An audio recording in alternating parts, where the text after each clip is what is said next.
Pa rregullsi serioze në punën e Ministrisë e Ekonomisë në vitin 2024, konstatoi ente shtetëror i revizionit, gjë që sipas raportit rezultoi me humbje të mbi 2 milion eurove. Sipas revizionit, e gjithë kjo ndodhi për shkak të jo efikasitetit dhe vjetërsisë së procedurave të kundërvajtjes, duke bërë që ministria të mos mund t'i arkëtoj parat.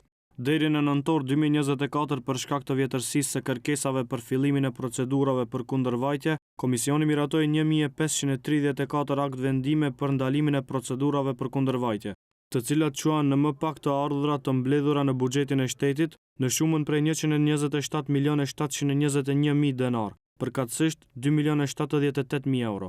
Në fushën e prokurimit publik janë konstatuar lëshime në ndërtimin e parcelave për termocentrale fotovoltaike. Për fazën e dytë të projektit të Ministrisë e Ekonomisë me vlerë mbi 420.000 euro, nuk është dhënë asnjë garanci bankare dhe afatet nuk janë respektuar pa arkëtimin e gjobave. Për fazën e dytë me vlerë kontraktuale 420.667 euro, lënda e prokurimit deri në kohën e revizionit nuk është realizuar. Nuk është dhënë asnjë garanci bankare për kryerjen cilësore të kontratës. Nuk është lidhur asnjë ankesë për vazhdimin e afatit, si dhe nuk janë marrë masa ligjore për mbledhjen e penaliteteve, duke mos u realizuar objektivat e kontratës.